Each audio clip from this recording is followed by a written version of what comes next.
नमस्कार, आदाब, सत श्री अकाल, जय भीम, जोहार।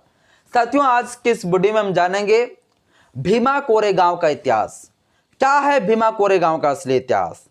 इस देश का पाखंडी, मनवादी, ब्राह्मणवादी और गोदी मीडिया के लोग भीमा कोरेगांव के इतिहास को पूरा गलत तरीके से पेश कर दिया गया है और इन लोगों के द्वारा बताया जाता है कि देश का महारों ने, देश के दलितों ने अंग्रेजों को साथ दिया और अंग्रेज जब मराठों से लड़ाई लड़ा तब जाके जब अंग्रेज जीत गए तो इन्हीं के खुशी में 1 जनवरी को प्रत्येक साल देश का दलित लोग इसे विजय दिवस के रूप में मनाते हैं, यानी अंग्रेजों का खुशी का जश्न मनाते हैं।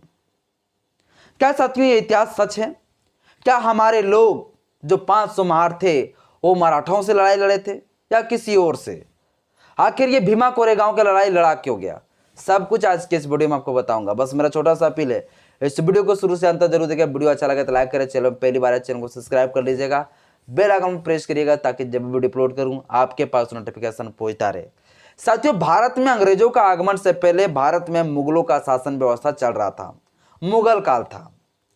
तो मुगल का ही शासन व्यवस्था पूरा महाराष्ट्र के पुणे के कई क्षेत्रों पे लागू था, महाराष्ट्र के कई जगहों पर लागू था। लेकिन मैं आपको बता दूं कि मुगल से भी पहले मराठा का शासन व्यवस्था पुणे में लागू था। मराठा का बहुत बड़ा राजा हुआ करते थे। लेकिन मुगल जब वहां पर आए तो मुगल का शासन व्यवस्था लागू हुआ, तो मराठाओं और मुगल के बीच में लड़ाई हुआ। मराठा और मुगल के बीच में जब लड़ाई हुआ तो मराठा साथियों फाइनली जीत गया और जीत कर मुगलों को हरा दिया और मुगल को हरा कर अपना शासन व्यवस्था फिर से पूरा महाराष्ट्र पुणे क्षेत्रों पे लागू कर दिया। जब इस सब चीजों को साथियों पेशवा ब्राह्मण देख रहे थे पुण्य का, तो उनको बड़ा दिक्कत हो गया, उनको परेशानी होने लगा क्योंकि पेशवा ब्राह्मण लोग मुगल से नहीं लड़ सका और मुगल से जीत कर अपना शासन व्यवस्था लागू नहीं कर सका। लेकिन जैसे ही मराठा जीते, इसके बाद मराठा और पेशवा ब्राह्मणों के बीच में साथियों युद्ध हो गया। अब पेशवा ब्राह्मण और मराठों के बीच में जब युद्ध हुआ तो पेशवा ब्राह्मण ने क्या किया, मराठों को हरा दिया और पेशवा ब्राह्मण अपना शासन व्यवस्था लागू किया। और जब पेशवा ब्राह्मण अपना शासन व्यवस्था लागू किया तब पूरे जोरों शोरों से पूरा मनुस्मृति को लागू कर दिया। और जो प्राचीन समय में जो मनुस्मृति के तहत जो कानून व्यवस्था लागू था उसको फिर से लागू कर दिया, जिसमें से देश का जो दलित समुदाय के लोग थे वो गले में मटका, पीछे झाड़ू और साथियों पैर में घुंघरू बांध दिया गया। गले में मटका इसलिए टांगा गया ताकि जमीन में थूक ना सके, जमीन का जो थूकने पर वो पेशवा ब्राह्मण लोग अछूत ना हो जाए, प्रदूषित ना हो जाए, अपवित्र ना हो जाए। पीछे साथियों झाड़ू टांग दिया गया फिर से, ताकि पैर में अगर कहीं जमीन में चले तब पैर का निशान मिटते चले जाए। इसके बाद साथियों पैर में घुंघरू बांध दिया गया ताकि दूर से ही पता चले कि दलित समुदाय के लोग आ रहे हैं और उनसे हम अछूत ना हो सके और हम बच जाए अछूत होने से, इसलिए साथियों पैर में घुंघरू बांध दिया गया। इसके बाद साथियों पेशवा ब्राह्मण ने सबसे ठोस जो कानून लागू किया गया, ये किया गया कि सभी हमारे दलित समाज थे, जो महार जाति के लोग थे, इन लोगों को दिन में निकलने से मना कर दिया। यानी सूरज उगने के बाद और सूरज डूबने से पहले कोई भी व्यक्ति घर से बाहर नहीं निकल सकते थे हमारे दलित समाज के लोग, क्योंकि दिन में जब हमारे लोग निकलते तो धूप का वजह से छाया से ये ब्राह्मण लोग अछूत हो जाते हैं, पवित्र हो जाते हैं। इसलिए ऐसा ठोस नियम और कानून को लागू कर दिया गया।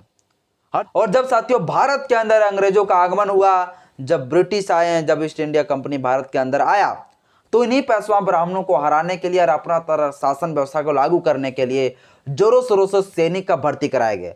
और उसी सैनिक का भर्ती में साथियों देश का जो महार लोग थे वो लोग उस सैनिक में भर्ती हो गए। और भर्ती होने के बाद फिर मौका मिला मान सम्मान स्वाभिमान को बचाने का। और मान सम्मान को बचाने के लिए साथियों 1 जनवरी 1818 को भीमा कोरेगांव का लड़ाई हुआ। भीमा कोरेगांव की लड़ाई मान सम्मान स्वाभिमान की लड़ाई था, जो इस देश का मूल निवासियों को, जिसे शूद्र बनाकर गुलाम बनाया गया था, शोषण किया गया था, अत्याचार किए जा रहे थे, उनका लड़ाई था, उनका सम्मान की लड़ाई का था। साथियों 1 जनवरी 1818 को जो पुणे जिले का जो कोरेगांव है, जो भीमा नदी के अस्तित्व में साथियों एक कोरेगांव पड़ता है, जो कि आज के समय में इसको भीमा कोरेगांव के ही नाम से जाना जाता है। वहीं पे साथियों जो अंग्रेजों का जो है 500 जो सेना थे महारों का, हालांकि कुल 800 सेना थे, परंतु जो है 500 सेनाओं ने लड़ाई लड़ा और 500 महार सेनाओं ने जो है, और इधर 28,000 पेशवा ब्राह्मण के बीच में लड़ाई हुआ। और साथियों फाइनल जो है 500 महारों ने जो है 28,000 पेशवा ब्राह्मणों को हरा डाला। अरे धूल चटा दिया इन 28,000 पेशवा ब्राह्मणों को और जीत हासिल कर लिया। और जब साथियों हमारे महार जाति के सैनिक का मृत्यु हुआ तो उन्हीं के याद में जो है विजय स्तंभ बनाए गए, जिसके याद में हम लोग 1 जनवरी को जो है प्रत्येक साल जो है महाराष्ट्र के पुणे में पहुंचते हैं और भीमा कोरेगांव का शौर्य दिवस के रूप में हम लोग प्रत्येक साल मनाते हैं। तो यह है साथियों असली इतिहास भीमा कोरेगांव का। पेशवा ब्राह्मणों का जो राजा थे साथियों बाजीराव थे, जिस बाजीराव का पूरा सैनिकों को हरा डाला। बस साथियों आज के इस वीडियो में इतने। वीडियो अच्छा लगे तो लाइक करें, चैनल में पहली बार चैनल को सब्सक्राइब कर लीजिएगा, बेल आइकन प्रेस करें, अपलोड करूँ आपके पास नोटिफिकेशन पहुंचता रहे। जय भीम, जय संविधान, जय विज्ञान, जोहार।